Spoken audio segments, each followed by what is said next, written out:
कई बार होता है कि आप रिश्ता देखने जाते हैं या आपका कोई मित्र होता है, कोई दोस्त होता है, आप उसका हाथ देखकर या फिर उसके नेचर को नहीं जान पाते कि वो जॉली नेचर का है या क्रोधी नेचर का है। तो हस्त से हथेली से कैसे ये देखा जाए, किस तरीके से ये प्रेडिक्शन की जाए, ये वीडियो उस चीज़ को लेकर है। तो आपने करना क्या है कि जो हथेली अपना हाथ ले लेना है, सीधा सीधा हाथ और उल्टा हाथ, दोनों हाथ देख सकते हैं आप, ठीक है जी। आप अपना सीधा हाथ लीजिए और हथेली को कसकर सीधा करके रखने पर आपको हथेली को एकदम सीधा कर लेना है, ठीक है जी। देखो एकदम मैंने सीधा कर लिया, एकदम सीधा कर लीजिए, ठीक है। एकदम 90 डिग्री पे जब ये हो जाएगा, 180 डिग्री पे हो जाएगा, एकदम सीधा कर लीजिए आप, ठीक है।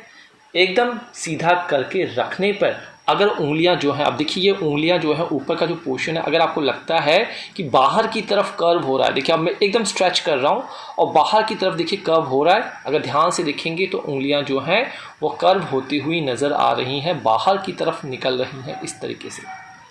तो अगर यह उंगलियां बाहर की तरफ निकलती हैं और दोनों हाथ की, देखिए इस हाथ की भी मैं देखूं, उल्टे हाथ की भी, तब भी ये बाहर की तरफ निकल रही हैं और स्ट्रेच करना खींच कर, और ऐसा इंसान जिससे आप मिल रहे हैं उनके हाथ ऐसे हैं, हथेली ऐसी हैं, तो ऐसे इंसान जो होंगे, जातक जातिका जो होंगी, स्वतंत्र विचारों का स्वामी होगा, वैचारिक शक्ति जो है इंडिपेंडेंट होगी और स्वभाव जो होगा बहुत ज़्यादा जॉली नेचर का होगा। यह आप प्रिडिक्ट कर सकते हैं इस तरीके से। तो यह एक तरीका है जिस तरीके से आप बता सकते हैं कि सामने वाले इंसान का नेचर कैसा है। और यहाँ पे एक चीज़ और होती है कि बचपन में ऐसे इंसानों में कहीं ना कहीं चोट भी लगी होती है।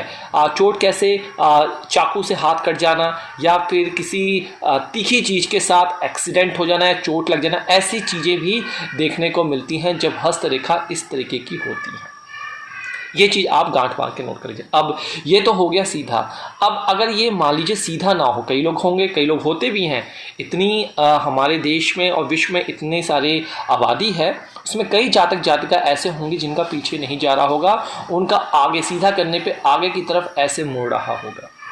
आप देख सकते हैं, आप भी उनमें से कोई एक हो सकते हैं और आपकी पत्नी या आपका पति भी उनमें से एक हो सकता है। तो हथेली को सीधा करने पर यदि सभी उंगलियां अंदर की और मुड़े, मतलब हथेली की तरफ मुड़े, इस पोर्शन की तरफ आए, हथेली की ओर मुड़े और झुकी हों, तो ऐसे जातक जो होते हैं स्वार्थी स्वभाव के होते हैं, चाहे आपके कैरियर सेक्टर में हो, जहां आप जॉब करते हैं, इस तरीके से आप प्रेडिक्शन कर सकते हैं। तो बाहर की तरफ है, बाहर की तरफ निकली हैं तो नेचर जो होगा जॉली नेचर होगा, अंदर की तरह है तो नेचर थोड़ा कनिंग होगा, अंदर से बहुत ज़्यादा क्लेवर ऐसा इंसान, ऐसी जातिका होगी। आशा करता हूँ ये वीडियो समझ में आई होगी। छोटी सी वीडियो थी, छोटा सा तथ्य था। हाथ देखकर किसी का हाथ लीजिए, फटाफट देख के इस तरीके से कर लीजिए बाहर की तरफ और स्ट्रेट करके देख लीजिए, आपको पता लग जाएगा। ना किसी की कुंडली की जरूरत है, ना किसी की जन्म तारीख की जरूरत है, ना प्लेस ऑफ बर्थ की जरूरत है। इस प्रकार आप कुंडली मिलान भी कर सकते हैं। अगर आपका हाथ और आपकी अर्धांगिनी या आपके पति का हाथ इस तरीके से हो रहा है और आप शादी करने का सोच रहे हैं, तो just go for the marriage. वो एक जॉली नेचर उस मैरिज में होगा। तो ज़्यादा जानकारी के लिए, ज़्यादा इन्फॉर्मेशन के लिए, कंसल्टेशन के लिए डिस्क्रिप्शन बॉक्स देख लीजिए और हमारी वेबसाइट और ऐप से आप संपर्क कर सकते हैं। तब तक के लिए इजाज़त दीजिए। नमस्कार, राधे राधे।